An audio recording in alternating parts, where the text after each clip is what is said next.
Okay, so of course here we are talking about graphing different types of equations. So we had started out with our first example over here where they're asking us to graph y equals x squared, and they wanted us to also tell them or write down what our domain and range is, and then of course talk about if it's a function or not. So this is what we had done last time. We basically created our table of ordered pairs over here using the 5 standard points, as I was kind of telling you. If we can use -1, -2, 0, +1, and +2, I usually try to stay with those points, and then if for some reason we can't use those, we can always try and use other values. So as you can see, this is what the graph comes out to be. It's a parabola opening upwards, and of course our domain and range comes out to be -infinity to +infinity for the domain, because as you can see, both of these arms, as they go up, will also be going right. So this guy is going towards +infinity, and the left arm, as it goes up, will also move left, which means he is going towards -infinity. So that's what gives us our value for the domain. And then for the range, obviously you can see this is a parabola with its arms opening upwards, which means going upwards, it is of course going towards +infinity. So you actually start at 0 and go all the way to infinity, and you're including 0. And the reason we are including 0 is because we do actually have a point right there at the origin, which is our 0, 0 over here. So that tells us we can include the 0. And obviously you can see this passes the vertical line test. So we are able to say it is indeed a function. So this is kind of where we had stopped last time. So let's pick up now with our second example over here, which is square root of x. So if you think about what kind of x values we can use here,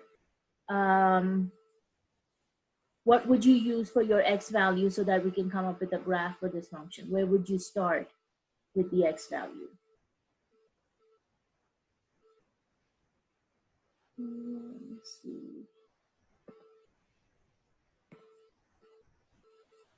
Here you are saying Meredith, -1, 0, 1, and 2. Morgan is 0. Audrey 4.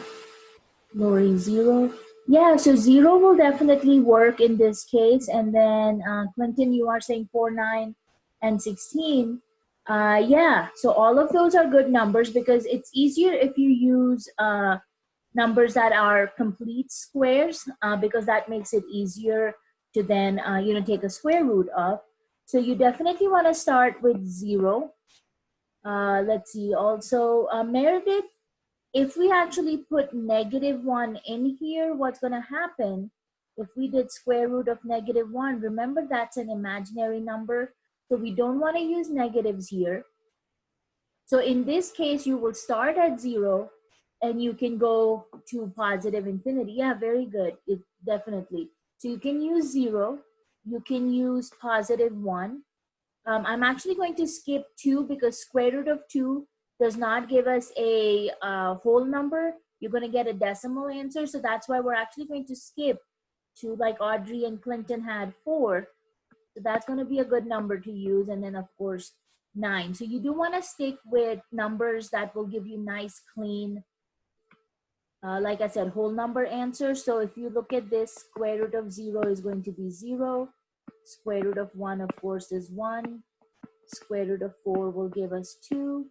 Square root of 9 will give us 3. So that's why these numbers are good ones to use over here. So now if you look at the graph for this guy, and I just actually wanted to make a point, Clinton, you had 16 also in your answer. So yeah, definitely 16 can also work. But the only reason I'm not using 16 here is because my graph is a 10 by 10 grid. So you can see we only go out to +10 and -10 on our X and Y axis. So that's why I'm not including 16 in here. But technically 16 can be used also because square root of 16 would end up giving you 4. So using those first 4 points, we are at 0, 0, +1, +1, positive 4, positive 2, and then let's see, positive 9 and positive 3. So those would be those points. And if you draw a curve through those, this is actually what your graph will end up looking like. So this is your function y equals square root of x.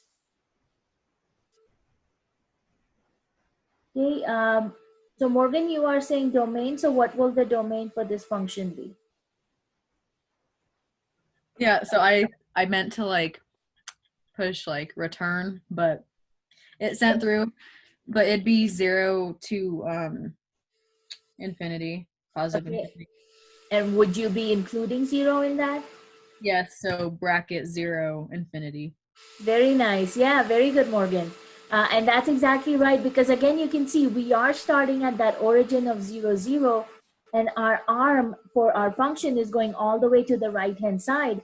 So when it's going to the right-hand side, we know it's going towards positive infinity. So the domain for this guy, like Morgan said, is going to be including 0. So put a bracket on 0, and then you're going all the way to positive infinity. Alrighty, very good. Anybody want to take a crack at what the range for this function will be, the y values?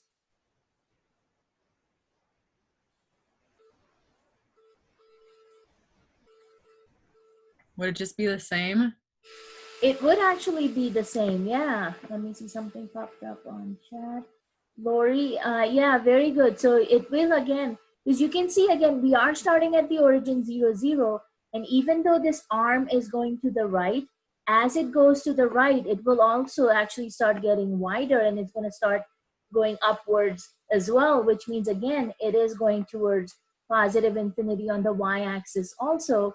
So your range and domain for this function are the exact same values, going from 0 to infinity, including 0. And will this function or this equation pass the vertical line test? Yes. Yeah, so that tells us this is also a function. So, alrighty, very good. We've got our domain and range. We've got our graph, and looking at the graph, we know this guy's going to be a function. Okay, did anybody have questions on this?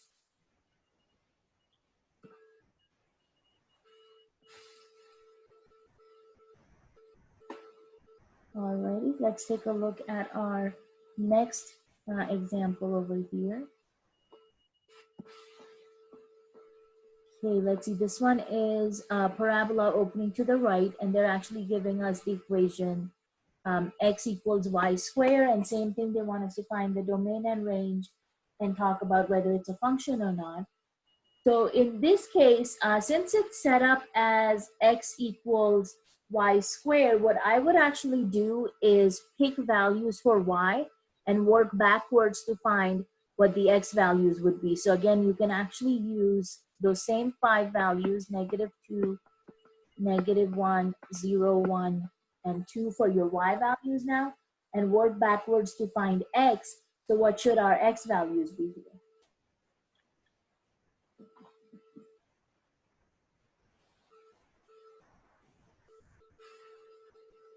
4. Yeah, very good. So you are taking -2 to the second power because that's telling us y squared, which will equal 4. What would we have next? 1, Okay, 0, alrighty. 1, and 4. Very nice. Okay, Lori, it looks like we still have -1 and -2, because remember, even you're squaring the negative numbers, right? So negative times negative will become a positive, and then you take the square of the number. Okay. Alrighty, so let's see what this graph will end up looking like, because now your ordered pairs are 4 and -2, 1 and -1, 0, 0, +1, +1, and then +4 and 2. So let's try and graph these. I'm actually again going to start at 0, 0. And then we have +1, +1, +1, -1, which would be this point here. +4, +2, and then +4, -2. And as they told us in the title, right? This is a parabola opening to the right. So this is what our graph would end up looking like.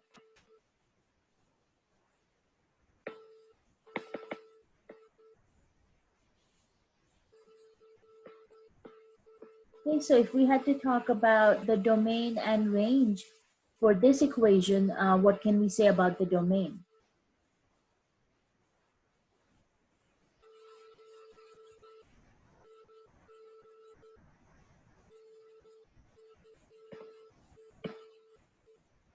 Okay, Audrey, you are saying 0 to positive infinity. And again, are we including 0? Yeah, very good. So yeah, again, because again, you can see your graph starts at 0, 0 at the origin, and both arms of our graph, I guess, both arms of our graph are heading to the right, which means again, they are going towards positive infinity. So your domain would be the same, I think you said as the last time. So you're going from 0 to infinity, including 0. Now, what can we say about the range, the y values for this function?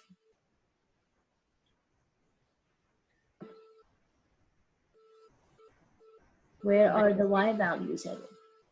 Would it just be negative infinity, positive infinity?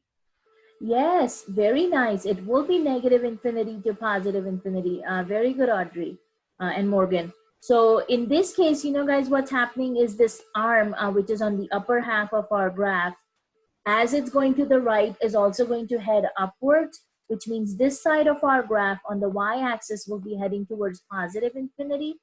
And then the second arm, which is below the x-axis, again, as it's going to the right, it's going to keep going downwards, which means on the y-axis, this guy is headed towards negative infinity. So for the range for this function, you are going from negative to positive infinity. Now, can we call this a function, or is it just an equation? Just an equation. Yeah, it's not a function, right? Because if I were to draw a vertical line through this, the vertical line would cross at 2 different points. And remember, from the definition of our function, we said for the same x value, we cannot have 2 different y values. And if you notice, both are ordered pairs, the pair of ordered pairs we have here, for the same x value, we have 2 different y values. So you know this guy is not a function. So this is just an equation. But you can see, you can obviously still graph when they are equations. The other thing you should notice is the domain and range here basically switch places from when your parabola was opening up. So whatever is the domain and range you have for a parabola that opens up, or for that matter, opens down, will switch places with a parabola opening to the right or a parabola opening to the left. Another thing you should actually notice is the similarity between this graph we just did for the square root of x function and this upper arm of our function over here are the exact same graph, because you know what happens over here. Let me show you that here. If we write this as y squared equals x, and then we end up taking a square root on both sides. And then remember, with the square root, we get one positive and one negative root. So the square and square root cancel out over y, leaving us behind with just the variable y, but then you end up getting positive and negative square root of x. So that actually gives you 2 functions, y equals positive square root of x or y equals negative square root of x. So this upper arm is that graph y equals positive square root of x, which is what we had in number 2 over here. And then the arm that is below the x-axis, that's going to be your negative root. So that's going to be y equals negative square root of x. So your x equals y squared. If you separate this into the upper arm and the lower arm, then they can actually form individual functions. But obviously, as you can see together, they are not a function.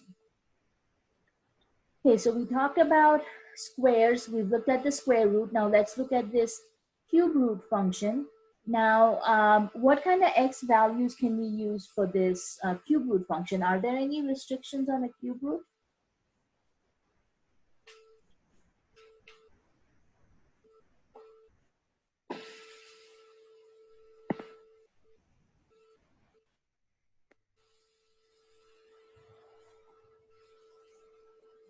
Yeah, there are actually no restrictions. Lori, you are saying odd or even. I'm not entirely sure in what sense you are saying that. Do you want to elaborate on that?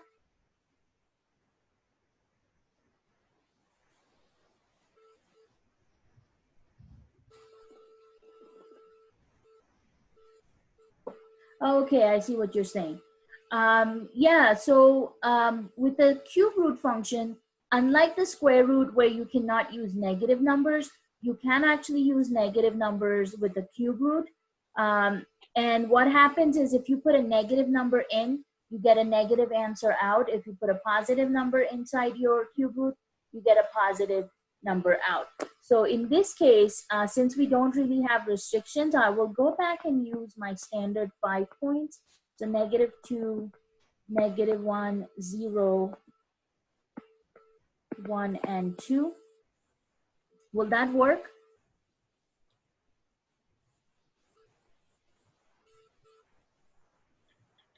Or are you seeing any problems here?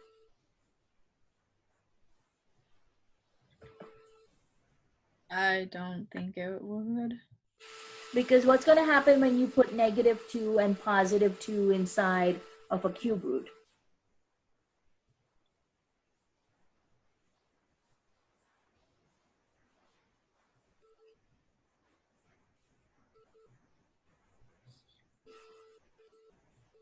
That you'll definitely get a negative, and what else? Will you get whole numbers or decimals? Okay, Meredith, you are saying decimal. Yeah. So what's going to happen is with +2 and -2, you're actually going to get decimal answers. The -2 will definitely give you a negative answer. So what you want to do is use something here, which is actually going to be a perfect cube. So what numbers do you think we can use here? Yeah, very nice, Clinton. So you want to use negative and +8 because when you put them inside a cube root, you will get a nice clean whole number or basically an integer answer. But you know, with numbers like -2 and 2, you're going to end up with decimal, which is going to be hard to graph. Yeah, again, we could have used 27 as Audrey is saying, but I'm actually just again staying within that 10 by 10 grid, so we don't have to worry about graphing outside of it, unless you change the scale on your graph, and then you can do more than 10. All right, so let's see. When you do cube root of -8, you're basically saying, okay, what number raised to the third power will give us -8? And that answer will, of course, come out to be Meredith, in this case, we do not get an imaginary number. Yeah, Lori, you should get a negative answer. So Clinton, -2 is right. Because basically, remember, the idea is if I take -2 and raise it to the third power, I would get -8. So when you take a cube root of -8, you come back to -2 as your answer. So using that same idea, a cube root of -1 would give you -1 as the answer, because it doesn't matter to what exponent you raise the number 1 to. Remember, you always end up getting 1, or in this case, -1 as the answer. Cube root of 0 is going to be 0. Same idea, cube root of 1 is going to be 1. And then cube root of 8, since that's a positive number, you're going to get a positive answer. So that's the thing about cube roots that makes it really easy. So if you're putting a negative number inside the cube root, you get a negative number as the answer. If you're going to put a positive number inside the cube root, you're going to get a positive answer. And in this case, as Meredith was asking, you don't have to worry about imaginary numbers, because both positive and negative will give you an answer, which will be real numbers. Okay, so let's go ahead and see what this graph ends up looking like. Again, I'm actually going to start at 0, 0 as my ordered pair. And then let's see, I've got +1, +1, but this time we've got +8, +2, and then -1, -1, -8, -2. So if you draw this graph, oops, going to end up looking something like this.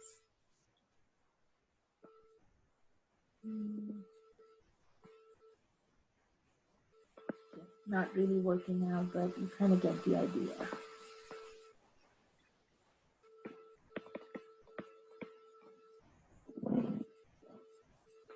Okay, Meredith.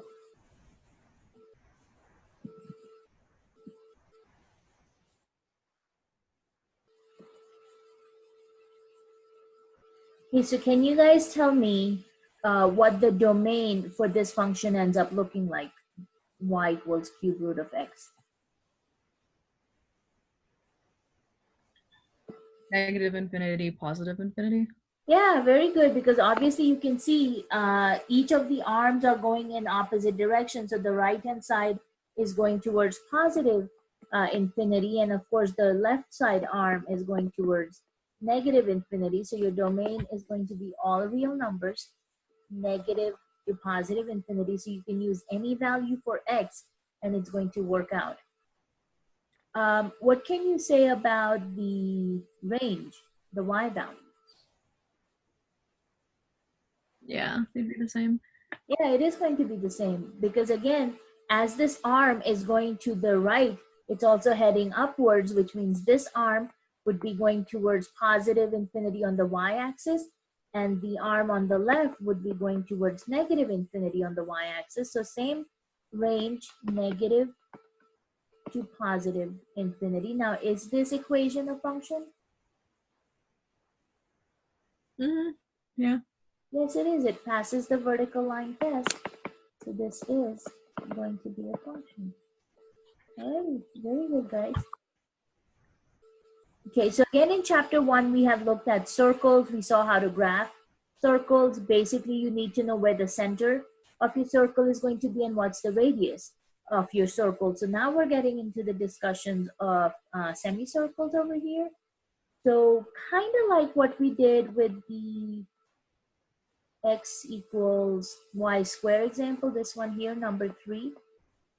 You can see how if we separate this into an upper and a lower graph, they will become functions. The upper graph was y equals positive square root of x, and the lower one is y equals negative square root of x. You can actually do that same thing with circles.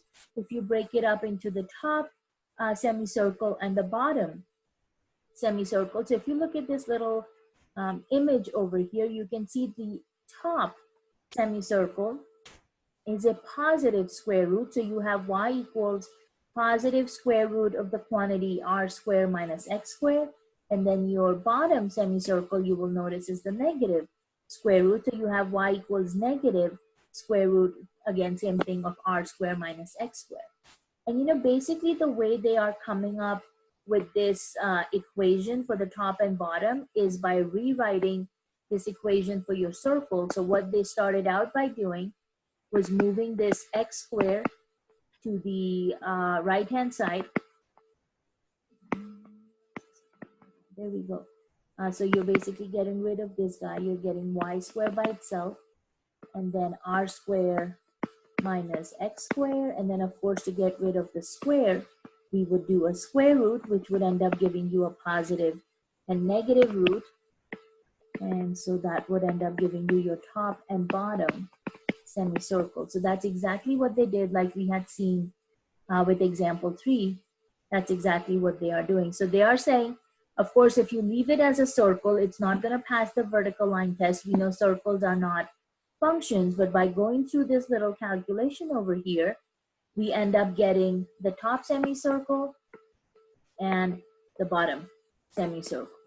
Now in this example, since they are using the original equation of x squared plus y squared equals r squared, that means your circles are centered at 0, 0. So they're going to be centered at the origin. So when you look at equations like this, you really just have to see if it's a positive or a negative square root to know if it's going to be a top or a bottom semicircle. And then remember, your radius is given to you as r squared, which means when it comes to graphing these, you would need to take the square root of this number. So like here, they're giving you 16, which means the radius of this semicircle is actually going to be square root of 16, which would of course be the number 4.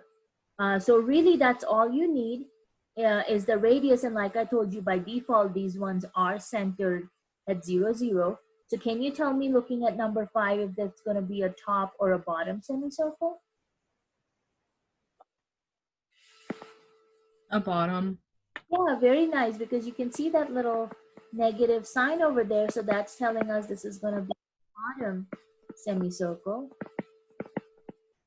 Like I told you, the radius is going to be 4. So always take the square root of this number. And we know the center is going to be at the origin, 0, 0. So let's go ahead and graph this semicircle. So just the bottom half centered at 0, 0, and you're going out 4 units. So that means you will be going out 4 units to the right, 4 units to the left, and 4 units down. You will not be going up because this is just going to be the bottom half of our semicircle.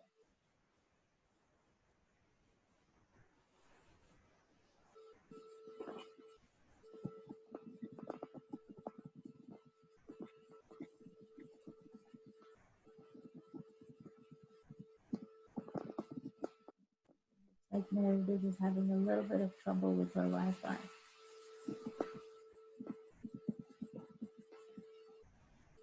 Okay guys, so completing this semicircle will end up giving us. Okay, so as you can see, this is a semicircle, right? Which means it's not going to keep growing like a parabola does. So when it comes down to talking about domain and range, how is that going to affect our answer? So let's start with the domain. What do you think the domain is going to be?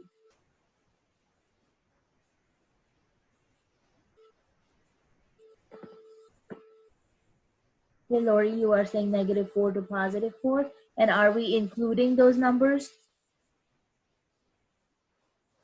Yeah, very nice. We are including them, yeah. So basically, as you can see, this is a graph that is only going from -4 over here on the left-hand side of the x-axis to +4 over here. And like I said, these are not like parabolas, right? Which means the arms are not going to keep continuing. This is it. This is our graph that you see. So the domain here is going to be from -4 to +4. And what can you guys tell me about the range, the y values? Okay, Mackenzie, you are saying going from -4 to 0, including the endpoints. So yeah, you can see the lowest point on the y-axis we are using on our graph is -4, and the highest point is actually in line with these points right here, right? And that is in line with the number 0 on the y-axis. So only the values between 0 and -4 are being used on the y-axis, nothing outside of that. And remember, when we talk about interval notation, we always write the smaller number first and the larger number second. So you are going from -4 to 0, and that's going to be it. So semicircles, you are not headed towards infinity on your domain and range. Does that make sense? Do you guys have any questions about this?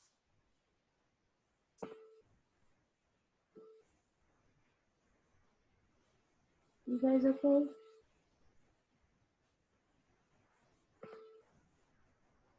Alrighty. What can you tell me about this next example over here, number 6?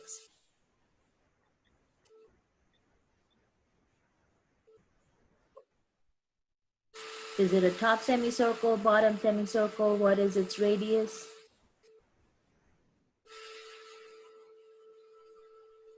Okay, Clinton, top, very good, because you can see this is a positive square root, so that positive square root is definitely going to be a top.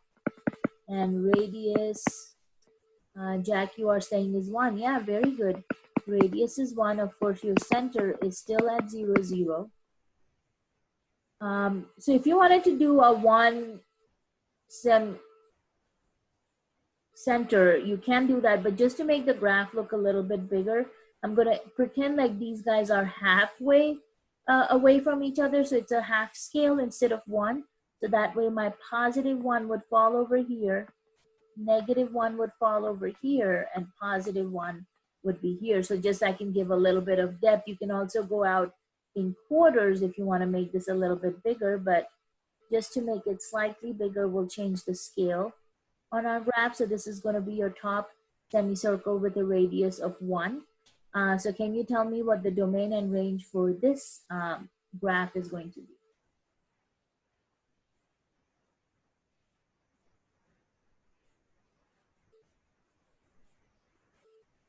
Yeah, very good, Lori. You are again going from -1 to +1. And of course, we are including those endpoints. And then what about the range? Very good, Meredith, Kendall.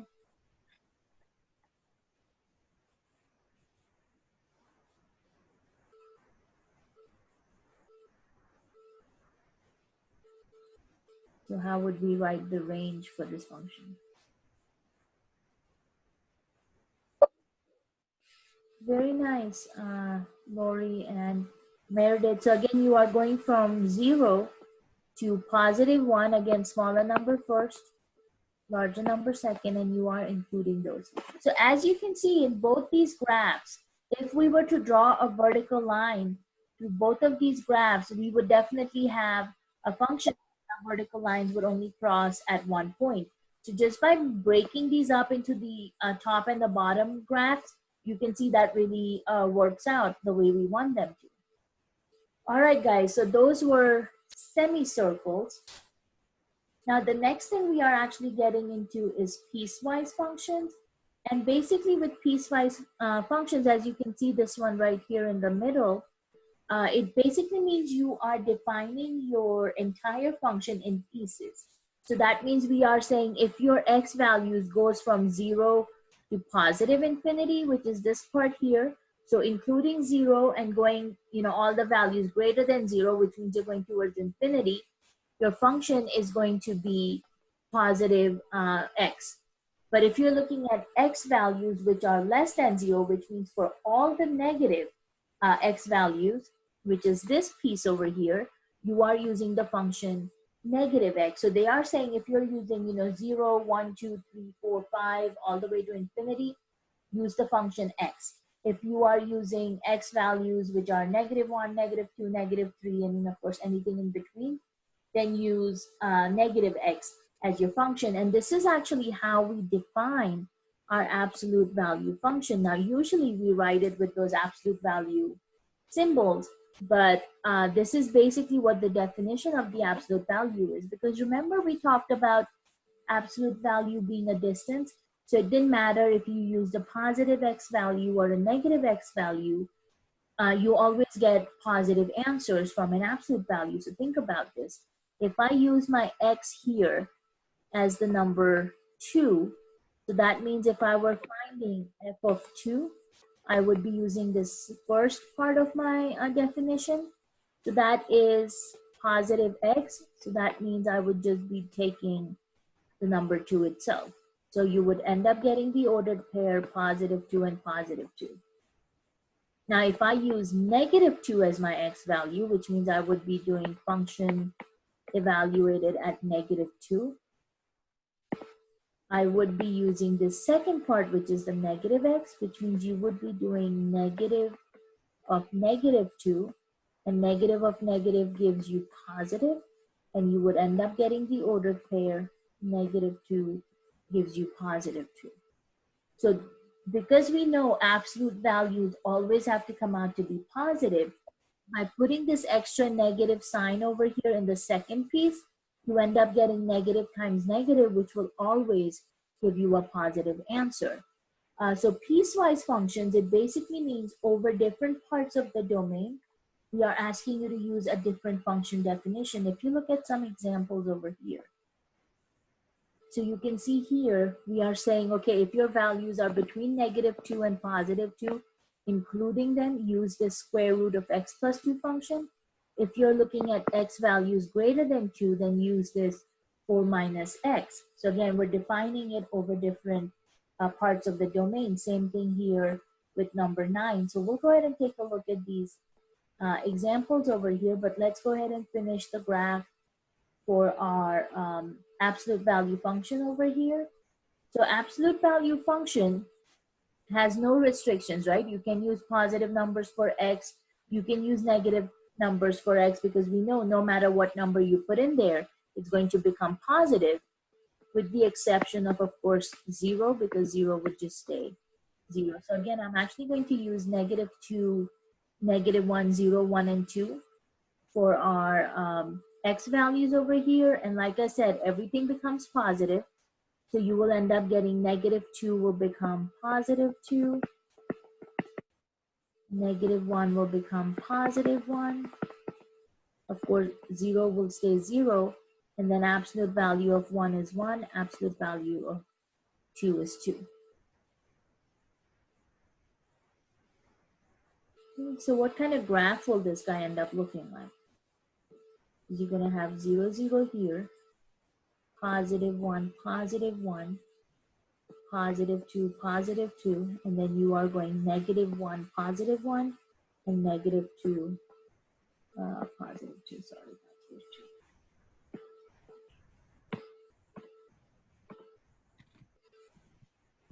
Actually, Meredith, this guy will not be a parabola.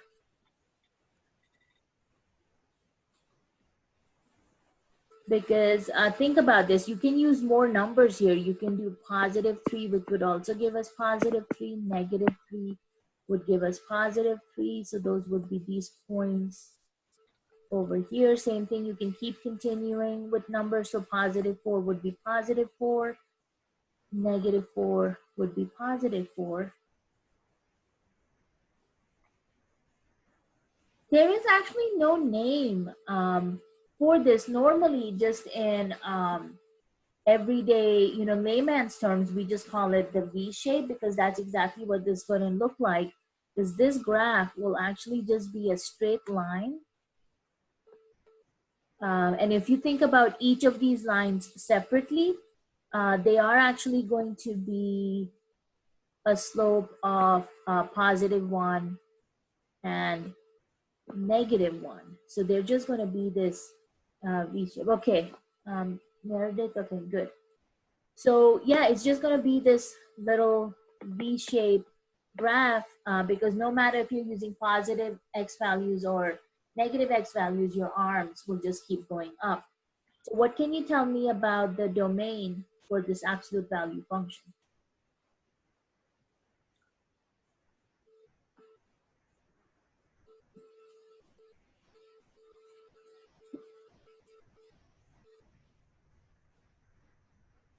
Be negative infinity, positive infinity.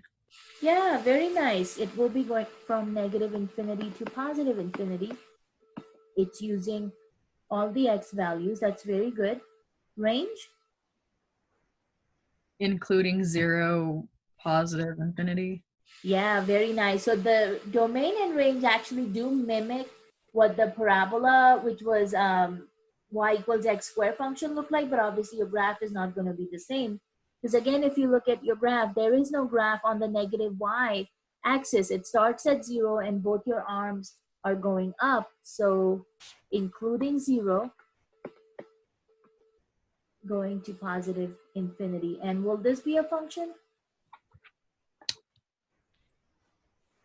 Yes, it is. Very good, Lori.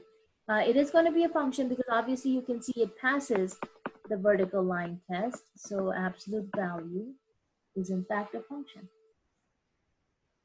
Okay. So this was our piecewise function. Now we're actually looking at true piecewise functions because like I showed you, we are defining these separately. So here you can use for the first part going anywhere from -2 to +2, and you can see we are including those numbers.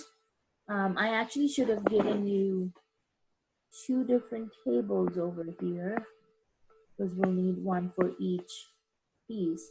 So let's do the first one. We'll do this guy here for square root of x plus 2, and we'll do this guy here for 4 minus x. So you can use anything from -2 to +2 and everything in between. So what happens when you use -2 inside that square root of x plus 2? What kind of answer do we get?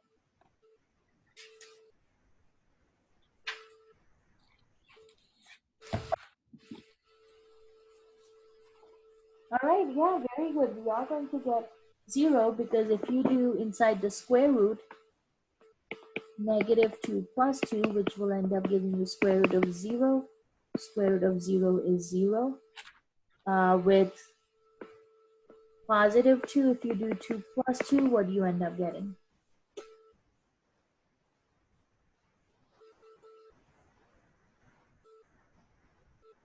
Yeah, Lori, very good, because you will have square root of 4, which comes out to be 2. Let's see what we get with -1, +1, and 0. So what's your answer if your x value is -1?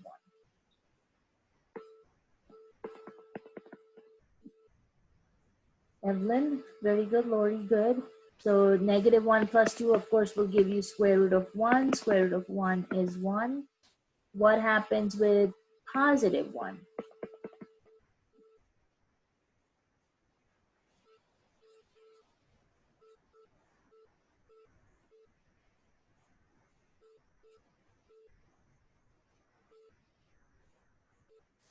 Is it square root 3? Yeah, it's going to be square root of 3. And actually, it's not going to be a clean answer because square root of 3 is like 1.7 something. 1.732, so you're looking at approximately 1.7, let's say. And what happens with square root of 0? I mean, x equals 0.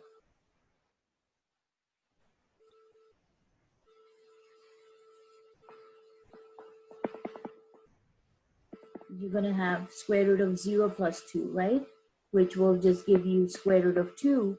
So that's, again, not going to be a clean answer because, again, square root of 2 will give you 1.414, approximately 1.4. So you've got 3 good numbers. Yeah, Julia, I noticed that. I'm sorry about that. But hopefully it will start working here in a little bit. So I do apologize that you're having all those internet troubles. Okay, so if we try and graph just this first part, let's see what this shape will end up looking like. So we're starting at -2, 0, which is actually going to be a point right over here. You've got -1, +1, and then you've got +2 and +2, which were all the good points. Then at 0, we were at 1.4, so just a little bit beneath 1.5, and then at +1, we are at 1.7, so just a little slightly above that. So you can kind of see, and we know this is a square root function, so it's going to have that little parabolic shape to it, but it's only going to go from -2 to +2 because that's what they are telling us. This part is only going from -2 to +2. Then you got to go to your second piece, which is going from x greater than +2. So now we have to see what happens to all the values that are greater than +2. But you know, guys, what happens with piecewise functions? Even though on the second one, they are not including 2 in your x, you don't have x greater than equal to, right? It's just x greater than 2. So that means even though they are not including 2, we want to know what's the behavior happening right at that point.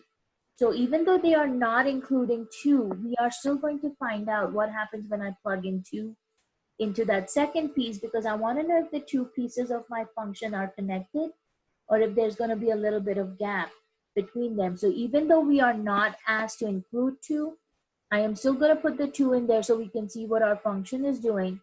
And then you can start picking values greater than 2. So we can do 3, 4, 5, 6. You know, of course, you can keep going as far as you want to go. And let's see what kind of answers we come up with. So if you do 4 minus 2, what are you going to come up with? Simple, right? That's going to be the number 2. Okay, so let's do all of the others. For 3, 4, 5, and 6, what will we get our answers at?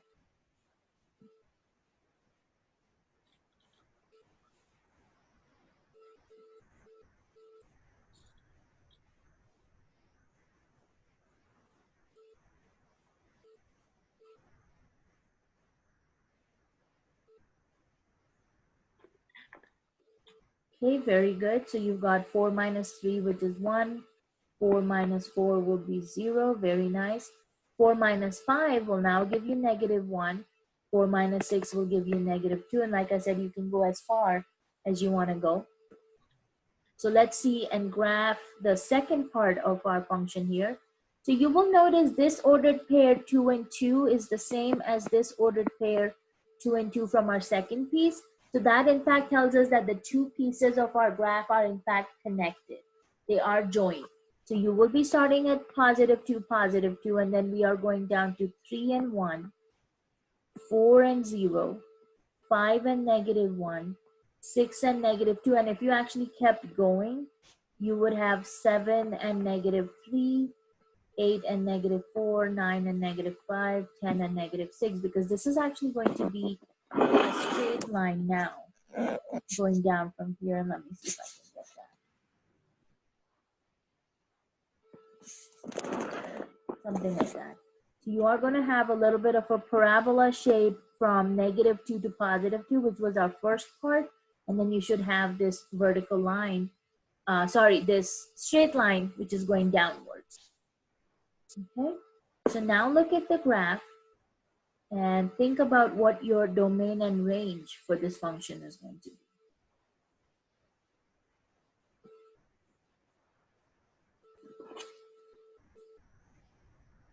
Okay, Lori, you're saying it goes from negative 2 to positive 2. Okay, because if your domain was only between negative 2 and positive 2, then you are saying your graph would only be going from here to here, but that's not true, right?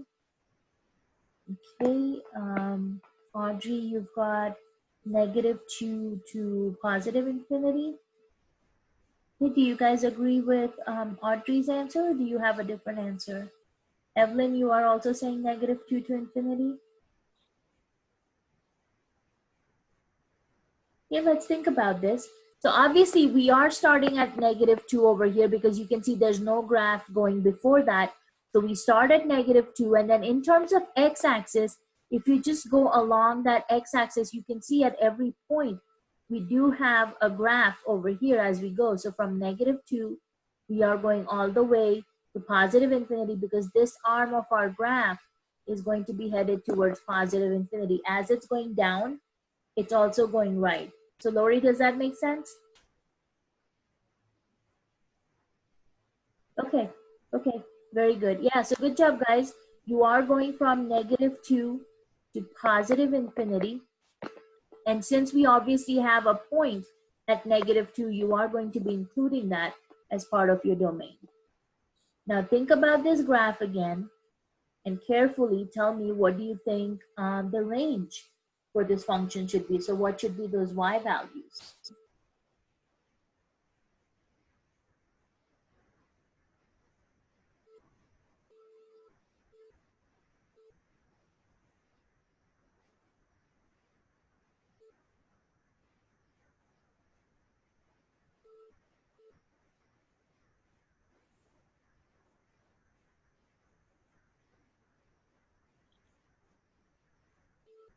Okay, Meredith, you've got 2 to negative infinity. Okay, so just make sure you, when you're writing this, the smaller number goes first. Do you want to write the negative infinity first? And then Lori, you're going from negative infinity to 4. Okay, Audrey, you're saying you agree with Meredith. Okay, yeah, so just switching the values around that Meredith had, but obviously you can see this right arm of our graph is going down, which means he's going towards negative infinity on the y-axis, and you will see the highest point that we get to on the y-axis is actually right here at positive 2, right? This is our highest point. Now again, on the upper part of our y-axis, once you get to positive 2, there's no graph on that upper part. So you are actually going from negative infinity, and think about it as like you're stopping at positive 2 because we're not going any higher than positive 2 on the y-axis. So since we write the smaller value first, it would be negative infinity first and then positive 2. Of course, we never include infinity. There's always parentheses on infinity and negative infinity. And then you are including 2 over here. Okay, and of course you can see this guy will also pass the vertical line test. So this is technically a function. So question on this graph, because this was our first true piecewise function. So any questions on this one, guys?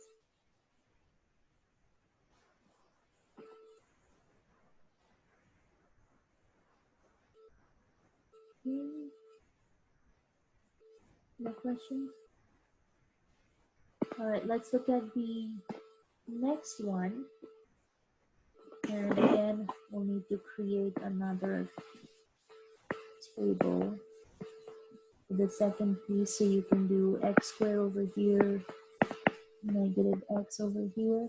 Now this one, as you can see, for the x squared, they are saying use all the values of x which are less than -1. And then for the second piece, they are saying use all the values that are greater than -1 and including -1. So you probably want to start with -1. For the negative x portion, you can go greater than -1. So of course you can do -1, 0, +1, 2, 3, you know, again, as far as you want to go. For the less than -1, even though they are not asking us to include, just like I showed you in the previous example, you do want to include -1 for that x squared piece, because again, we want to know, are the two pieces of our function touching each other if there's going to be a gap. And then you can use all the values less than -1. So of course you can do like -2, -3, -4, -5, again, as far back as you want to go. So let's create our tables first. Let's start with this x squared function. So can you tell me what all of these y values are going to be here?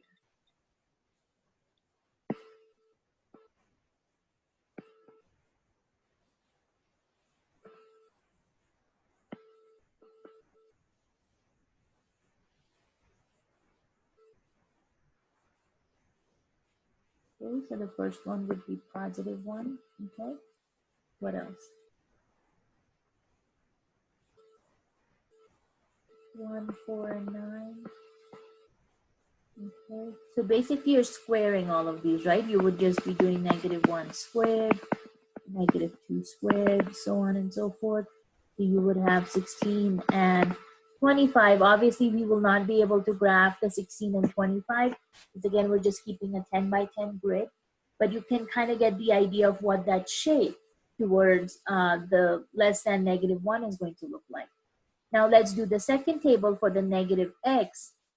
So negative x means whatever x value you have, you put a negative in front of it. So this would be negative of -1. So what will that y value come out to be?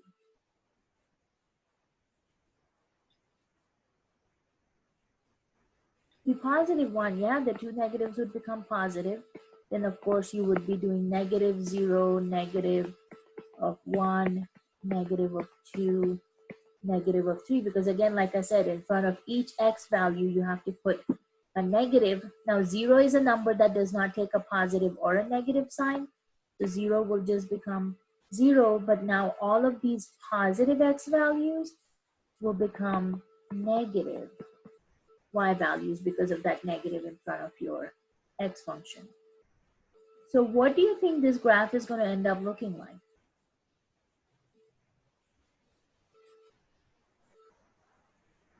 So why don't you try graphing this and let me see what do you think this shape will look like? Like here, you know, we had a partial parabola and then a straight line with a negative slope. Let's see what this guy gives me. Okay, and what would that parabola look like?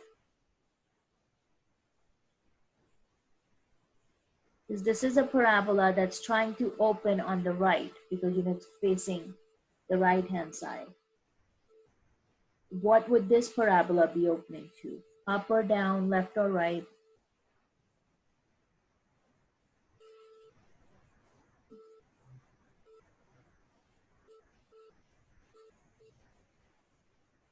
Okay, Meredith, you are saying positive, so what direction would it be opening up in?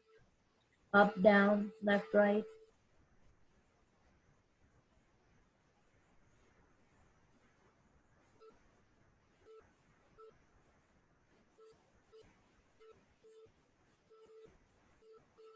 No, actually it would not be opening left.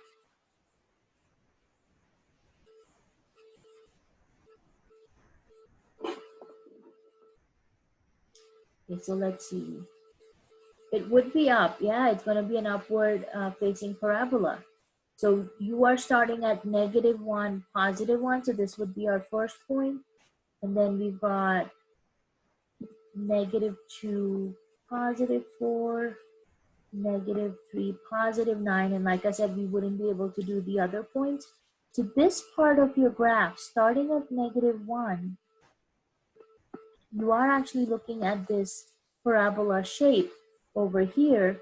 And then when we get to the second piece of our function, you are again starting at -1, 1, which means again the two pieces of our graph are going to be touching each other. And then we've got 0, 0, +1, -1, +2, -2, +3, -3. And it's actually going to keep continuing in that same fashion till you get down. So this is actually going to be, like Meredith said, a line which is actually going to have a slope of -1. So parabola opening upwards on that first piece, and then a line with a negative slope going downward. So you should have a shape that looks somewhat like this. All right, guys, can you tell me what the domain and range for this function will be? Let's start with domain.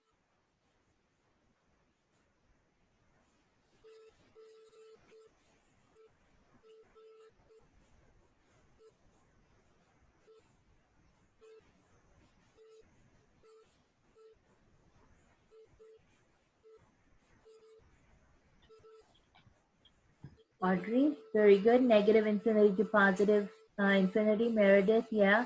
So again, you can see the left side of our graph is going upwards, but as Julia, very good.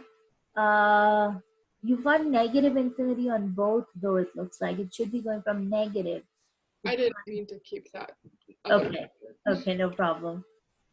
Yeah, so the left-hand side of our graph, as it's going up, will also be going left, which means he's headed towards -infinity on the x-axis. And then the right-hand side, the graph is going down, but it's also heading to the right, which means this arm is also headed towards +infinity on the x-axis. So you're going to have all real numbers, negative to +infinity for your domain. Now, what can you say about the range for this function, the y value?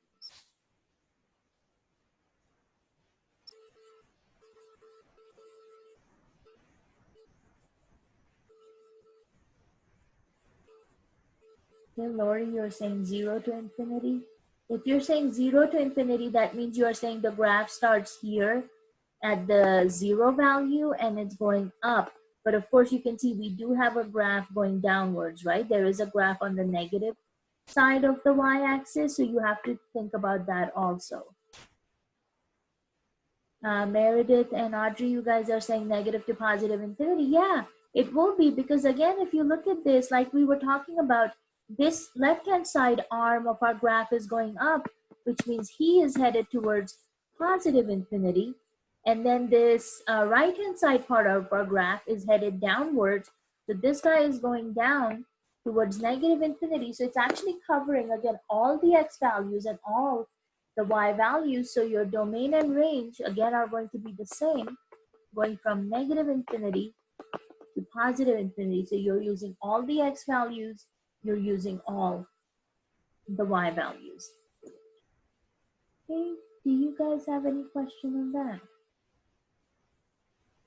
Because I know sometimes piecewise functions can seem a little tricky just in the way of how you are understanding.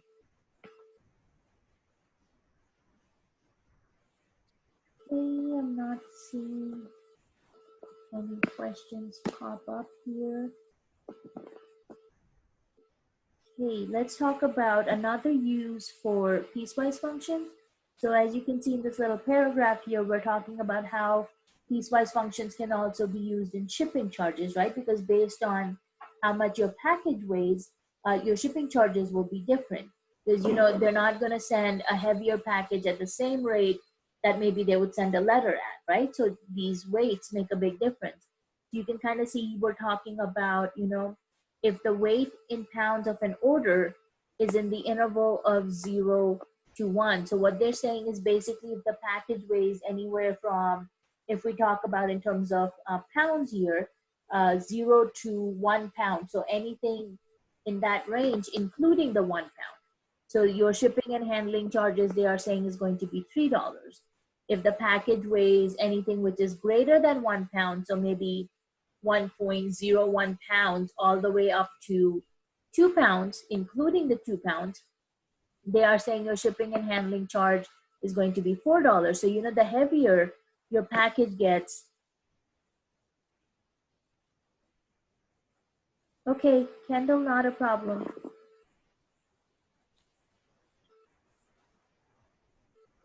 So you're gonna have to, like I said, with each weight, the prices of the packaging or shipping and handling is going to change. Now, you know, this is just an example. These are obviously not going to be the true charges on these. So what happens with this case is then, you know, your graphs are going to look very different because on each section of your domain, you're going to have a different charge. So it ends up looking very different than any of the piecewise functions we have done so far. So one of these examples for the shipping and handling is what we call as the greatest integer function. Greatest integer function is basically written in this notation, which kind of looks like you're using double brackets. So you've got like a double bracket like this. Or if you don't have that symbol available, you can always do just integer of x, which is your greatest integer function. Now, what we mean by the greatest integer function is defined right here in this next sentence. So they're saying the symbol of x is defined to be the largest integer that is less than or equal to that value of x. So let's say on the inside, you have a number like 5.01. So they're saying it's the largest integer, which will be less than or equal to this value. So the largest integer, which will be less than 5.01, is of course going to be the number 5. Yeah, very good, Lori. So if it's a number that you need to go for less than, like a decimal, you would be going less than. So 5.01 would basically be 5.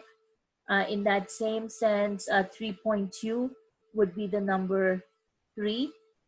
Now think about negative 2.2. And you know, in negative numbers, I always ask my students to visualize the number line. So you've got negative 3 over here, you've got negative 2 over here. Negative 2.2 would be, let's say, somewhere over here. So which integer is less than or equal to negative 2.2? So because they talk about that being less than, Lori, since they talk about either being less than or equal to, you have to look towards the left-hand side. So in this case, the largest integer, which would be less than negative 2.2, is actually going to be the number negative 3. That's why this guy equals negative 3 over here. Again, if you look at that 5.01, that's going to be a number between 5 and 6. So 5.01 would be right over here. So we always go to the left because that's where you're going to see that less than. The only time you will have equal to is if you have an integer on the inside, and it would be the same integer here. But if you have anything like a decimal value in your greatest integer symbol, you're always going to have to go less than. So only when you have an integer, it will equal an integer. So that's the only time you will be using that equal to. But for the most part, you would be doing the less than. So always go to the left of where your number would fall. So how would we use that in our graphing for these functions? So that's going to be pretty interesting to try and see how you would graph this. So for my x values, I'm still going to use my negative 2, negative 1, 0, 1, and 2. But you know what that's actually going to mean is going to be pretty interesting because if you think about the number -2 itself would of course be at -2, right? But what we are interested in knowing is actually in increments like we saw here from 0 to 1 or 1 to 2. So that's actually what we're interested in because each of these numbers would be equal to themselves following this, 7 to 7 example we looked at here. So what we're actually going to do is instead of using these whole numbers here, we are actually going to use a range of numbers. So in this case, we want to know what happens if we go from 0 to 1. Okay, and in this case, you actually include the number on the left-hand side and you don't include the number on the right-hand side. So it's actually the opposite of what we showed you here in the shipping example. So all the numbers between 0 and 1. So what I actually like to do is for my x values, use a number which would be halfway in that interval. So if the number is between 0 and 1, using this definition of the greatest integer function, what do you think that corresponding y value should be? So again, think about this being on a number line.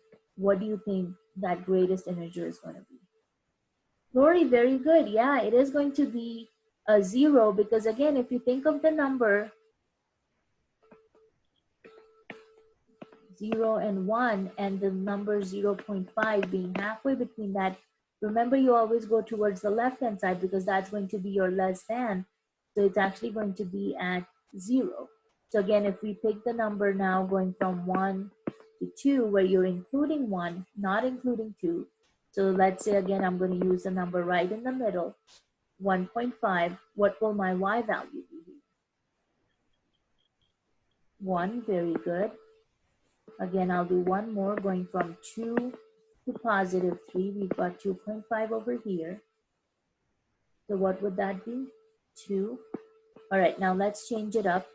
How about we go from -1 to 0? So this would be the number -0.5.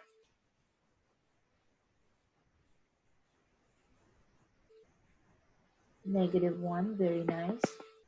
And then let's do going from -2 to -1, which would be the number -1.5.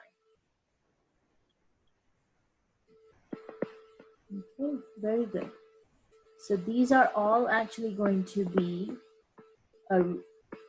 values going from 0 to 1, 1 to 2. So what's going to happen with these graphs, guys? Let's start with the 0 to 1. So 0 to 1 is at 0, which means what's actually going to happen here is when you graph these, okay, and I'm going to have to show you here for a moment. Remember, we're including the left-hand side, which means we're including 0, but we're not including 1. So when you draw these, you have to draw them as steps where you are including the number on the left-hand side, but you're not going to be including the number on the right-hand side. And the reason we need to do steps, because we're saying every number between 0 and 1, so that can be 0, 0.001, 0.009, 0.10, 0.75. I mean, all of these numbers fall between the category of 0 and 1. So we know all of these numbers using the greatest integer function less than or equal to the value of x are all going to be at 0. Same thing for numbers between 1 and 2. We're including the number between 1, but we're not, we're including the number 1, but we're not including 2. So all the values between 1 and 2 are going to be going to that number 1 over here. So when you draw these graphs, you're going to be circling the left-hand side. You draw a little step and keep an open circle on the right-hand point. So that's going from 0 to 1 on the x-axis, and we're going from 1 to 2. So 1 to 2 is again going to have a closed circle on the left-hand side, but then you're going to have an open circle on the right-hand side.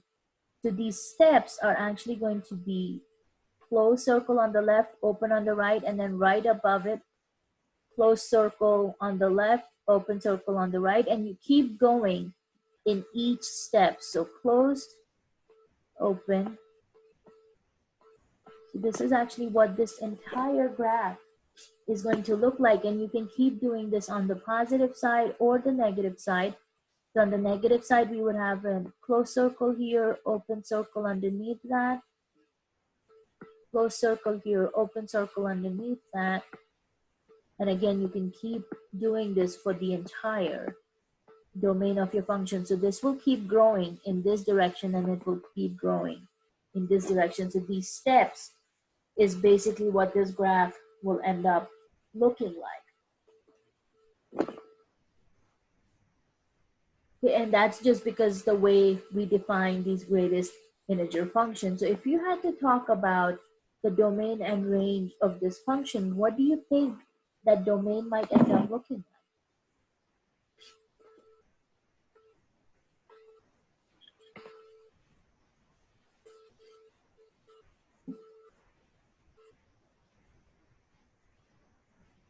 Because the question is, are we using all the x values, or are there any x values that are being left out, that are not being used?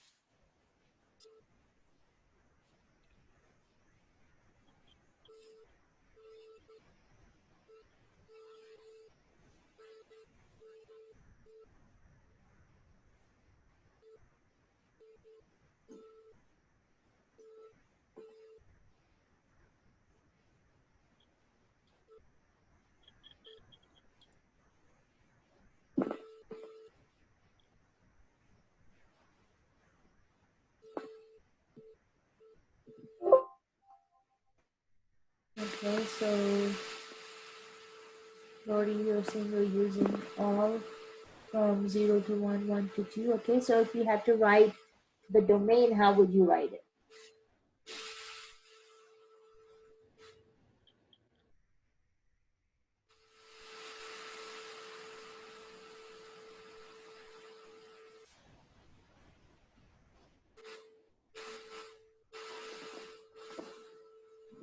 Okay, so if you think about this, let's go back up to our table.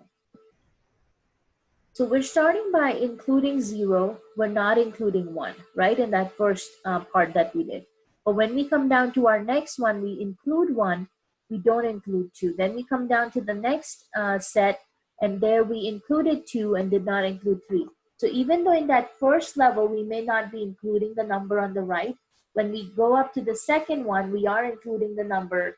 And then as you keep moving forward, we start including them. The other thing you can think about is if we were to collapse all these steps, right? So if we were to collapse all these steps, think about,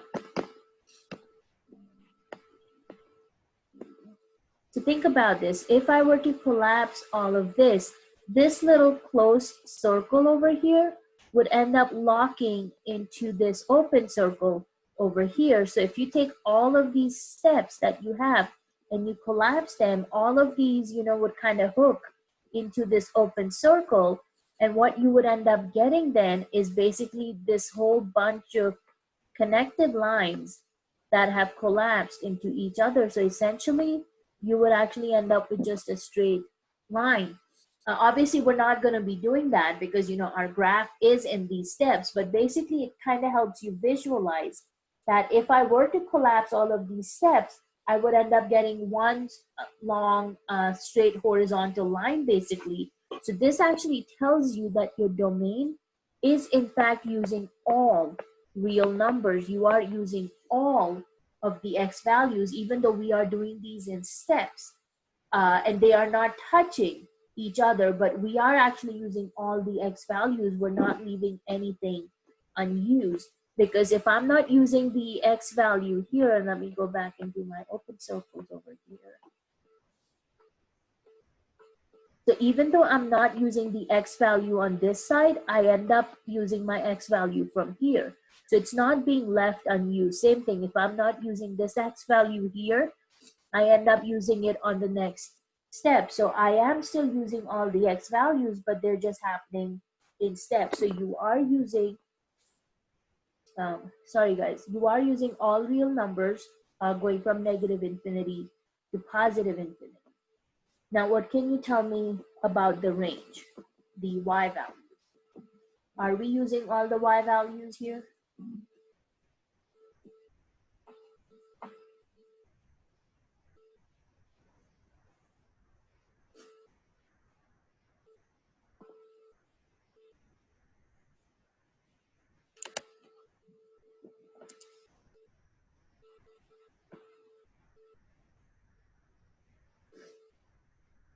Okay, Audrey, you are saying yes. Lori, I think you were answering the previous question. Um, okay, so think about this, guys. Just looking at the way our graph is, and I kind of wish on the PDF that they would let me do colors, but they don't. If you look at all of these steps that we have here, and we can again come back and look at this version here.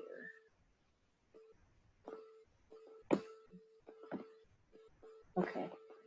So if we have this graph in steps, then think about all of these y values that are in between our open circle and closed circle. So all of these y values here, are we using those y values? Again, right between each of these steps, think about this gap that you have here. Are we using all of those y values?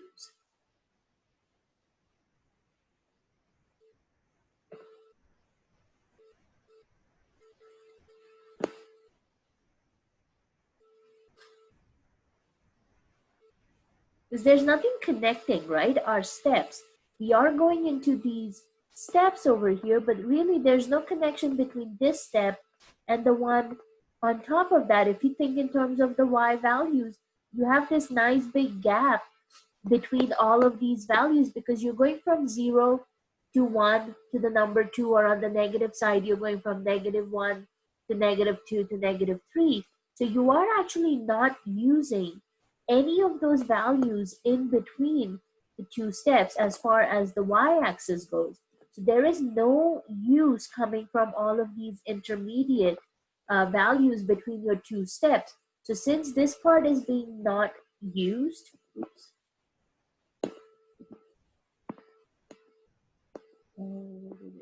there we go.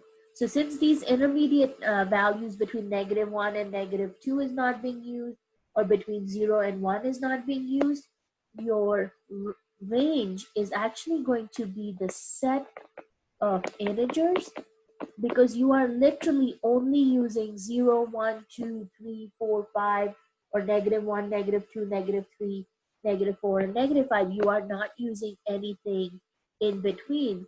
So it's going to be the set of integers for your range. And some textbooks like to use this symbol to talk about the set of integers. It kind of looks like two vertical bars making the letter I. Not like the Roman number 2, because those ones are a little farther apart from each other.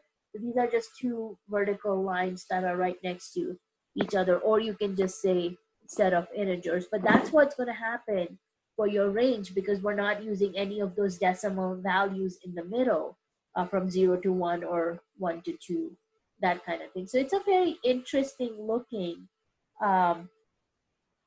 piecewise function, because you don't normally see these, and the one of the best examples for that, like we were talking about, is the shipping charges. So you can kind of think of that.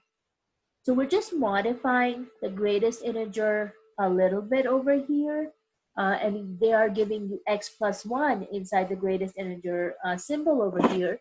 But you can still use the same range of values for your x. You can go from 0 to 1, 1 to 2, 2 to 3, and then again we can do this on the negative side. So we can go from -1 to 0, -2 to -1. So again, we can use 0.5, 1.5, 2.5. Let's see, this guy would be -0.5 and -1.5. But now that we are doing x plus 1, how do you think your y values are going to change?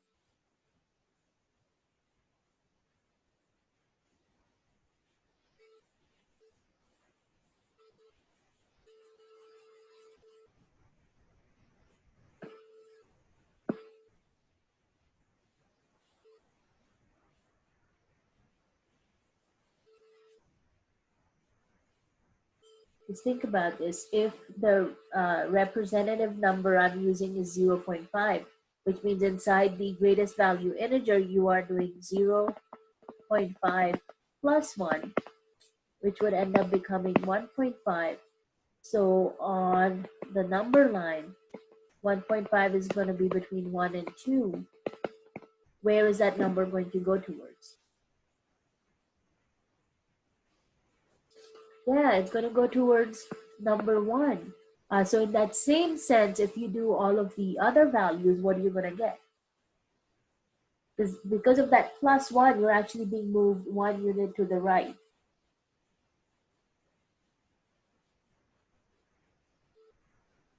Or actually technically 1 unit up, not to the right. Okay? So for 1.5, you would actually be at 2.5, which would put you closer to number 2. This one would be number 3, okay? And then on the negative side, where you have negative 0.5, so that's negative 0.5 plus 1, which would actually give you positive 0.5. Oh, think about that answer again, Lori. No? Yeah, you would actually be at 0 because 0.5 is actually going to be a number between 0 and 1, right? You're actually going to be going towards 0. And then what about negative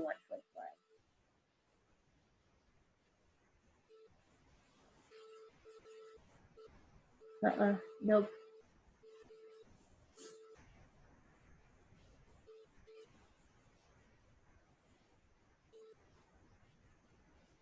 Again, do the math. You are taking negative 1.5 and you're adding 1 to it.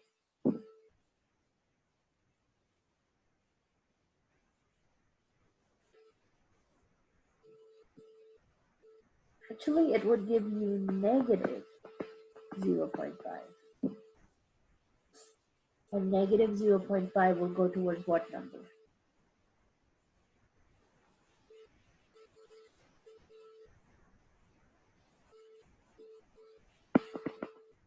Okay, so negative 1 is the right answer. Now, how do you think that will change our graph from this function over here where you just had the greatest integer for x compared to the greatest integer for x plus 1? And if you guys will just excuse me for a second, I'm going to go grab the tissue. So tell me how your function is going to change here.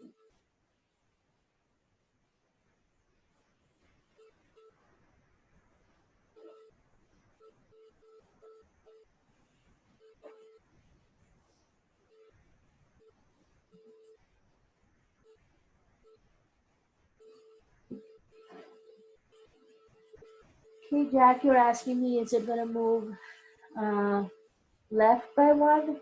So if you think about this, you know, we are adding 1, right? So if we're adding 1, the change is actually happening to the right, and you're actually technically moving the graph up, because think about this. All the values between 0 and 1, looking at this first one that we have here, all of our values are at 1. So between 0 and 1, you're actually going to be right here, one step above. And you can see in this graph at 0 and 1, we were right on top of the x-axis, but now because of that plus 1, we've actually moved 1 unit up. Then if you look at all the values from 1 to 2, they are going to be at 2. So all the x values of 1 to 2 are actually at numbers positive 2. So all of these steps are actually moving 1 unit upward. So again, all of the ones on the left-hand side would also have moved 1 unit upward. Okay, so we would have closed circle here, open right on the origin, closed and then open. And of course, this would continue for the entire graph again.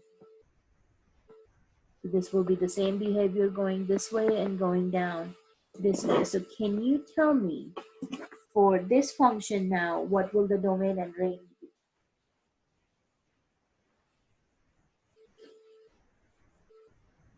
So because our graph moving 1 unit up, did that affect the domain and range from the previous example we have looked at?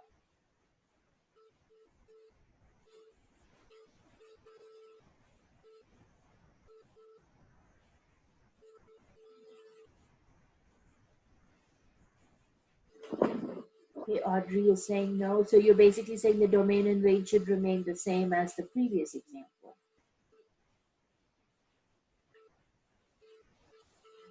Okay, so I would ask you to do kind of the same thing that we were looking at in the previous example. Think about if we were to compress all of these little steps.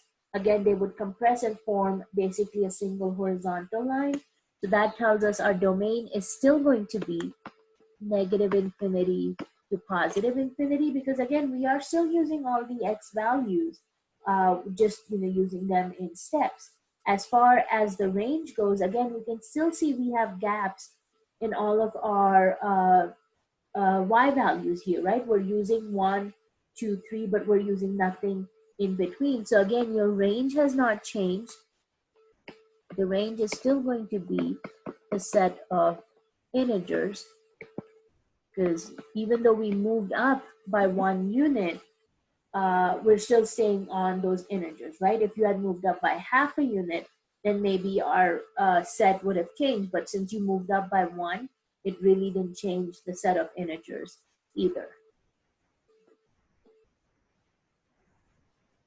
Alrighty, so that was the last example for our piecewise function. So any questions on this one before we move forward?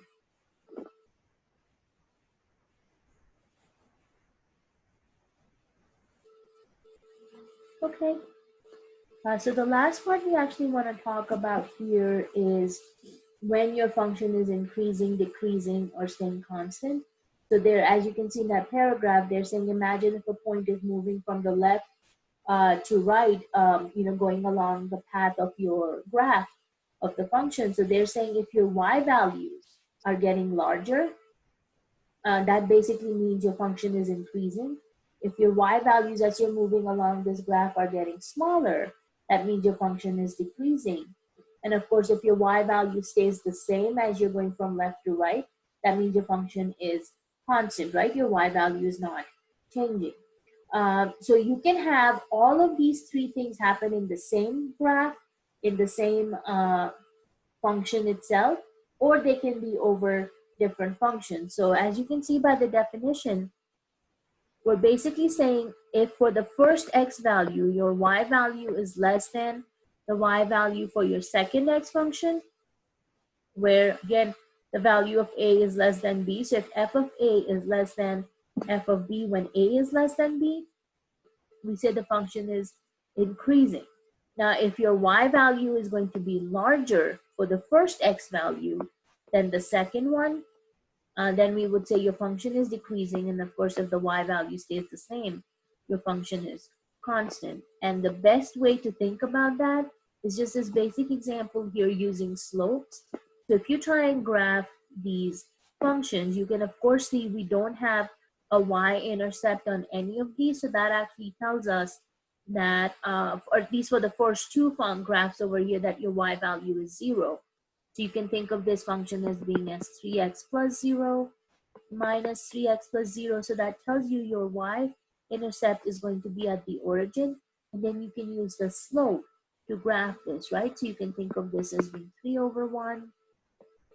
You can think of this guy being as negative 3 over 1. So if we use our origin as a starting point, go up 3 units and right 1 unit, or you can go down 3 units and left 1 unit, you will kind of see this is going to be a straight line, of course, which has a positive slope. So this one, of course, you can see as we go along our graph from left to right, so start at the bottom, keep going up, you will see our line is going up. Your y values are increasing. So this is an increasing function.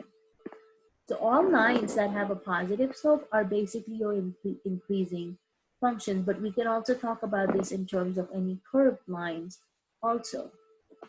For the second part where you have negative 3x, Again, your y-intercept is 0, so you're at the origin, 0, 0. But this time your slope is negative 3, which means you would be going down 3 units and right 1, or you can go up 3 units and left 1. And you know, of course, when you connect these 3 points, you will see this is a line that is going down, right? It's decreasing. Yeah, exactly. So as you go from left to right, you will see our line is going down. Y values are getting smaller. So that's what makes this a decreasing function. And again, any line that has a negative slope is automatically going to be a decreasing function. Now, when we talk about constant, you will see this is just a number 3, right? There is no x variable in here. So basically, they're giving you the equation y equals 3 over here, which actually tells you that you have a 0 slope and your y-intercept is at the number 3, which means your line is crossing the y-axis at 3. And this also means all the x values can change, but your y value is going to stay the same. So no matter which point you go with, your y is always going to be 3. So as you can see, this guy comes out to be a horizontal line. And as you go from left to right, your y value is not changing, it's staying at 3. This is what tells you this is going to be a constant function. Okay, so this was me showing you an example with like 3 different graphs or 3 different functions here, but you can have this on the same function also. You know, so think about like piecewise functions broken up in parts. So you could have the first part of your function, which is increasing, then maybe, you know, it starts going constant for a while, and, you know, maybe it increases again, but then it starts decreasing. Okay, so basically we could say, okay, from this point here to this point here, and then let's call this A, B, C, and D. Okay, just using different x values. So basically what you would say here is that this arm of our graph, which is coming from the left, so this little part here is going up. So on this portion, which is going to be the interval from negative infinity to A, your function was increasing.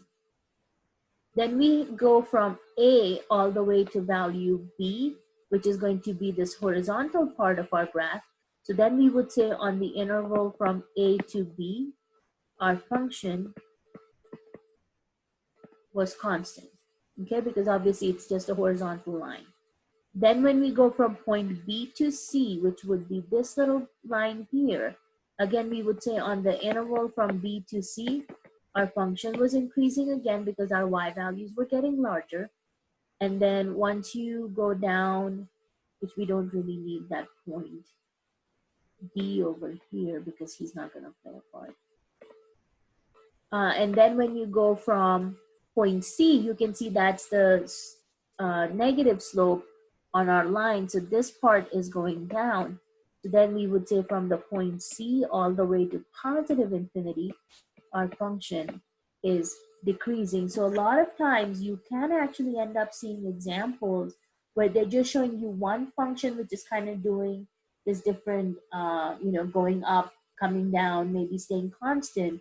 So then in that case, you actually just have to use the interval instead of just talking about the whole function itself. So you may have some functions where the entire function is growing or, you know, increasing or decreasing, but then you can also have parts of this.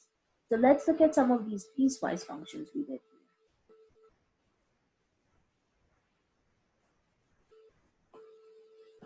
here. Okay, like this part over here, if you look at that left-hand side, which is where we have the part of the parabola,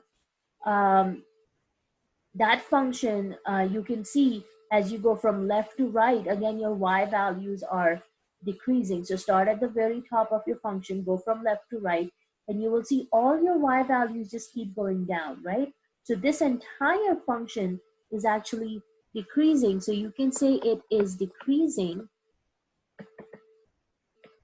on the entire domain, going from negative to positive infinity, your function just keeps decreasing. Even though this was a piecewise function with two different pieces, but the entire function is still decreasing. So it doesn't have to be just a straight line. If you look at this example over here, from the left-hand side, we have that little bit of a parabola shape, and then we have the line, a straight line going down. So in this case, that little parabola shape, of course, you can see that's curving upwards, right? So as you go from left to right, your y values are actually increasing. And of course, you can see that in the table also. We started at 0, then positive 1, 1.4, 1.7, number 2. All those y values got larger. So we would actually say the function is increasing on the interval from negative 2 to positive 2. And these are, of course, all our x values here. Then once we got to positive 2, that's where that line changed. And then we would say the function is decreasing on the interval from positive 2 to positive infinity, because on the x-axis from positive 2 to infinity, our function only keeps going down. So in this piecewise function, you have both increasing and decreasing happening over different intervals. And you can make that argument for these other graphs also. This was our absolute value function. So you can see the left-hand side of our graph is going down. So the left-hand side is actually decreasing here. And this is going to be decreasing on the interval from negative infinity to 0. But then you come to the origin and then things change. On the right-hand side, your arm is going up. So this guy we could say then is increasing on the interval from 0 to positive infinity. So even within the same graph, again, you've got, you know, two different ways that it's increasing. Again, you can do the same thing here. It's increasing on the left-hand side, it's decreasing on the right-hand side. If it's a bottom semicircle, it's decreasing on the left, increasing on the right, and you can do that also, of course, with function, this one here, but I actually wanted to show you the parabola. Same thing here on this first example that we had done. From the left-hand side, you will notice my function is decreasing. So same thing, it's decreasing on the interval from negative to 0, negative infinity to 0. The right-hand side of our graph is going up. So on the right-hand side, it's increasing on the interval from 0 to positive infinity. And this was not even a piecewise function, right? This is just your y equals x squared function. And even in that, you will see the left-hand side is decreasing, but the right-hand side of our graph is increasing. So you will see examples of this where they just want you to identify on which interval the function is increasing or decreasing. But then you can also have examples like this guy here, which even though it is on pieces, the entire function was still decreasing. So both parts of our function were decreasing. So you can have something like this. And then of course, the example that I showed you here, the three different parts where it can be just three different functions that have increasing, decreasing, or staying constant on, or a combination of all of them. Question on this part about increasing, decreasing, and staying constant.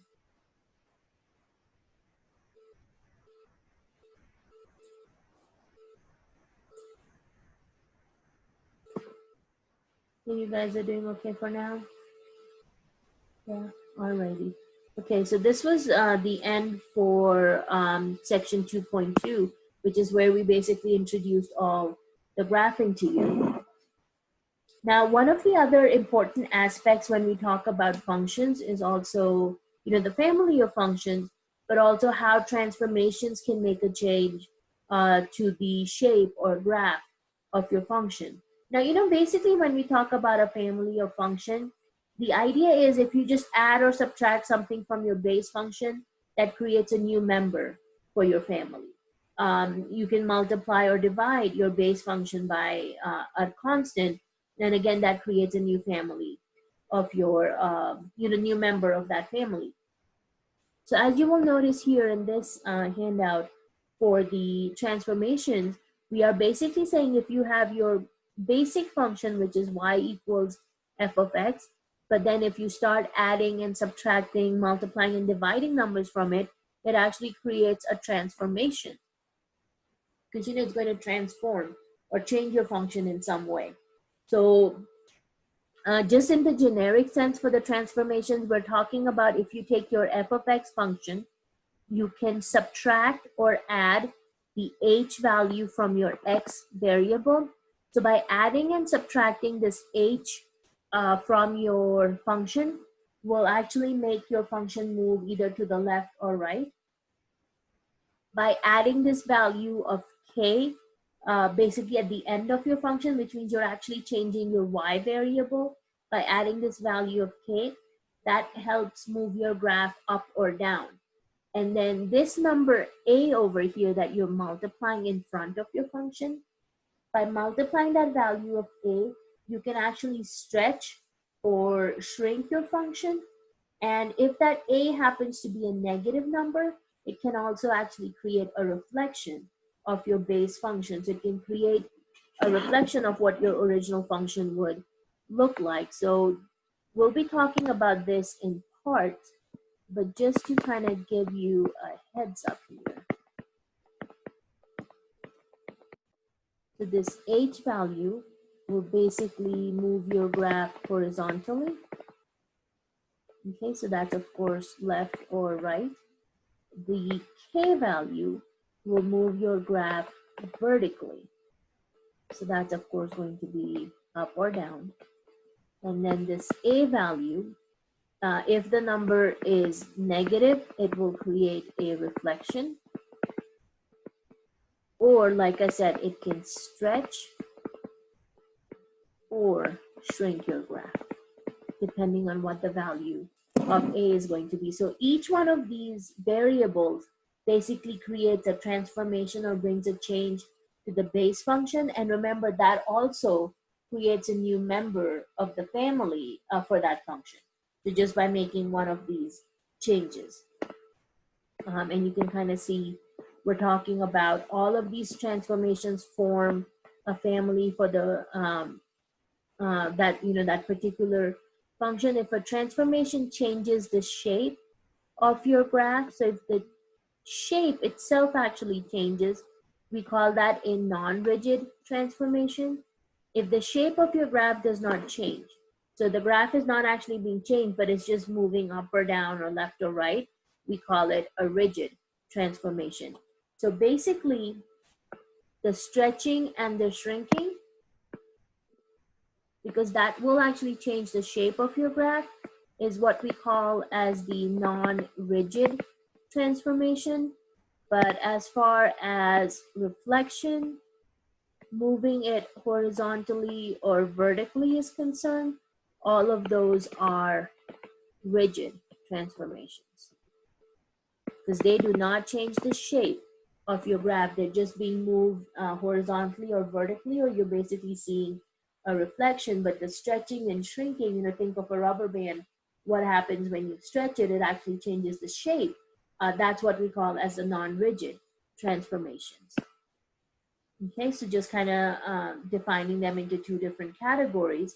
And then within your rigid transformations, like I was saying, which is where the shape of your graph does not change, you have your translating, which is your vertical and horizontal movement, or your reflection. For the non-rigid transformations, you've got your stretching and shrinking. Okay, so we're starting out by talking about what the graph would look like if we were moving it upward or downward. So that's the first thing we're looking at, the translation for upward and downward movement. And that comes from this k variable. So you've got your basic function, y equals f of x. And just by adding or subtracting that k value at the end of it is going to move your graph up or down. So basically, if k itself is a positive number, your graph is going to move by that many units upward. If k itself is a negative number, which means you're subtracting k, it's going to move your graph k units downward. Now they're putting it in absolute value because they just want you to know that, you know, if it's a -3, your graph is moving 3 units down. If it's +3, your graph is moving 3 units up.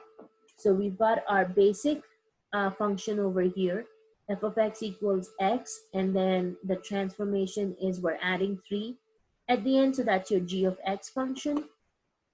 So, you know, you can graph this again using your points. So again, for these guys, I'd probably just use those standard 5 points, probably for both our functions. So this is going to be y equals x. This one is going to be y equals x plus 3. So what will those two y values come out to be? Let's do the first one, y equals x. What do you think these y values should be for the first one?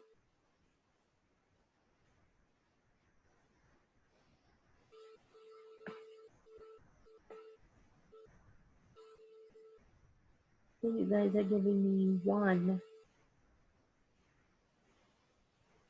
2. So are you saying this guy is going to be 1 and this guy is going to be 2?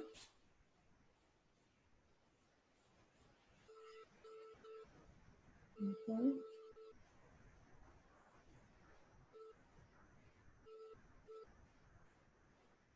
So let's think about this. We are saying y equals x. So if y equals x, whatever is the x should be the same thing for the y value, right? Because there's no change happening here. Yeah, Audrey, it's going to be the same.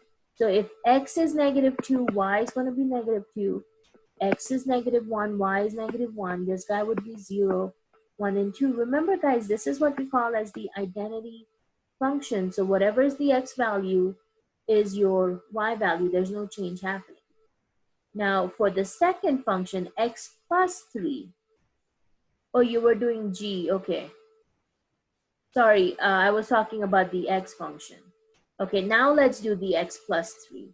So for the x plus 3, if your x is -2, you are doing -2 plus 3, -1 plus 3, and so on. So now go ahead and tell me what these numbers should be.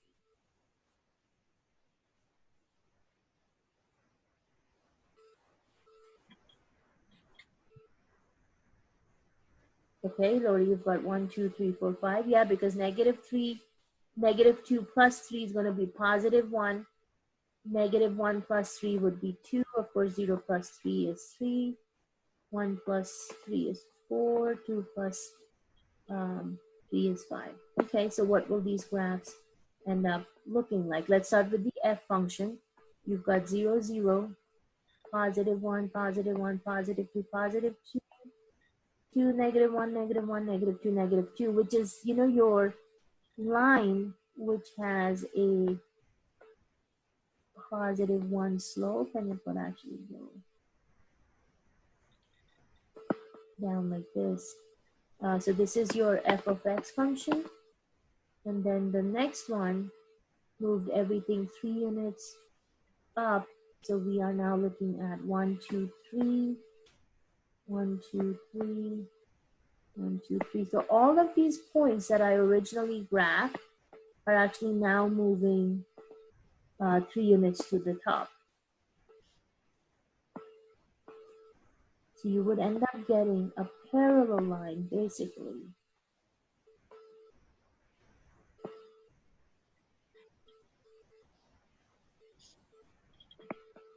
And this will be your g of x function. So 2 parallel lines, essentially with the same slope. So the 2 lines will have the same slope, just different y-intercepts. You can see the f function has a y-intercept at the origin, 0, 0, but the g function has a y-intercept at 0, 3, because it's crossing the y-axis at the point 3. What do you think, even though they didn't ask us for this, can you tell me what the domain and range for the f function will be? So for the f of x function, what is the domain and the range?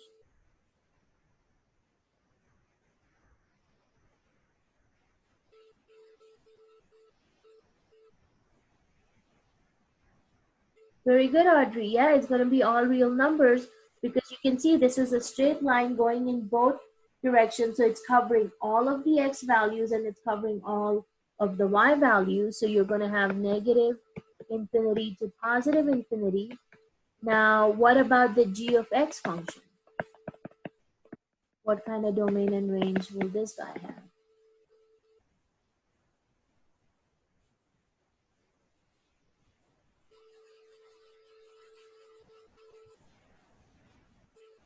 It'd be the same.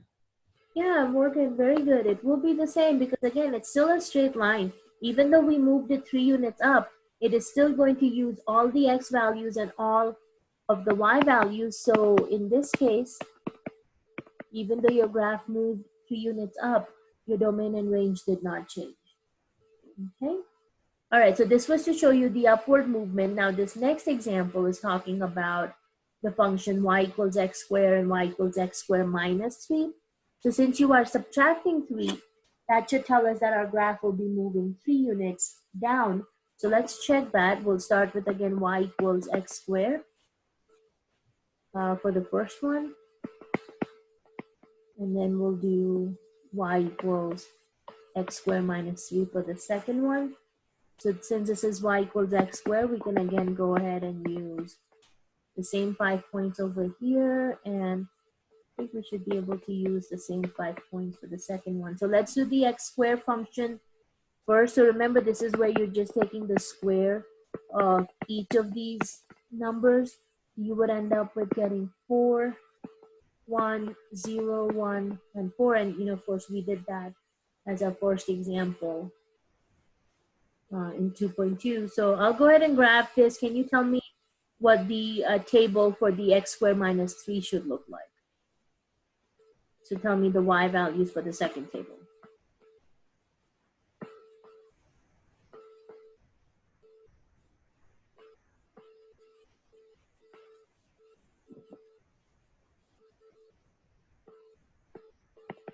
Okay, so this is what that first graph should look like, which is our base graph. Okay, you've got 1, -2, -3. Yeah, because, you know, if you're taking about x squared, you're still doing -2 squared, which would give you 4, and then you are doing 4 minus 3, which would give you 1. So you would still have the 1 here. For the second one, we are doing -1 squared minus 3. Now again, -1 squared is +1. +1 minus 3 is going to give you -2. So that's just what you got to do to calculate all of these. 0 squared is, of course, 0. So 0 minus 3 is -3. 1 minus 3 will again bring you back to -2. And 2 squared would be 4. So again, 4 minus 3 would bring you back to 1. So, you know, in parabolas, we know this kind of pattern happens. So let's see what the graph for this guy looks like. That would be your 0, -3. And then I've got +1, -2. +2 is actually at +1. -1, -2, and then -2 is at +1. So here, all of these points that we had on our original graph have now moved down by 3 units. So you can see, just by comparison, the second graph is 3 units lower than the first one. So that's, you know, our rigid transformation because our shape of the graph did not change. We're just literally moving it up or down in this case. So for the first function, y equals x squared, again, we looked at this, like I said, in section 2.2, so we know the domain and range. For this guy, your domain is going to use all x values, so negative to positive infinity. Your y values are starting at 0 and going to infinity. This is our base function. Now tell me, what is the domain and range going to be for x squared minus 3 function?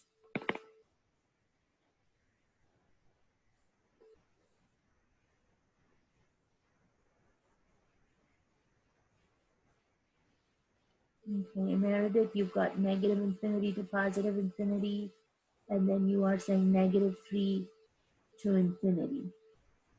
Okay, so negative infinity to positive infinity for the domain, and -3 to positive infinity for the range. Okay, So yeah, you will notice that the two arms, and that's the function on the bottom, right? The two arms are still going to head to left and right. So those two arms are still going to use all of your x values. So even though your function moved 3 units down, your domain has not changed. You're still going from negative to positive infinity. So that domain is still staying the same as the original function. However, the range will change because, you know, we did move our graph 3 units down. Now look at the lowest point on the parabola. For the first one, you are at 0, 0, but when our graph moved 3 units down, that lowest point on the parabola is now at the point 0, negative 3, right? So in this case, because we have a parabola and we moved it 3 units down, your range actually ends up changing. So you are now starting at negative 3, and the arms of your graph are going up, which means you're still heading towards positive infinity. So you're still going to be going towards positive infinity, but you're just starting at 3 points lower than what the base function did.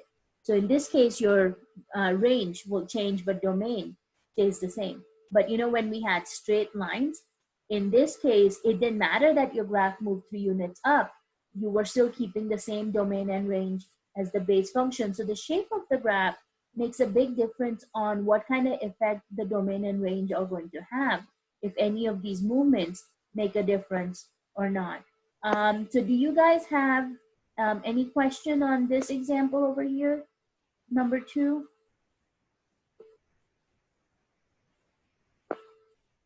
Okay, and you know, as we were talking about, any kind of change you make to your base function is going to create a new member of your family. So, you know, the changes we made in example 1 created a new member of the linear family. And then with the second example, you of course got a member of the square family. And then, as you can see, we will continue this discussion. So we'll pick up from here tomorrow, where we start talking about the right and left translation and go from there. Again, guys, if you have any questions, let me know. Send me an email and I can help you out. Lori, same thing for you. If you get stuck on anything, do let me know. And then we'll pick up from the translation, moving right and left tomorrow. Okay, guys? All right, have a wonderful day, and I will see you tomorrow morning. Bye, everyone. Take care. Bye-bye.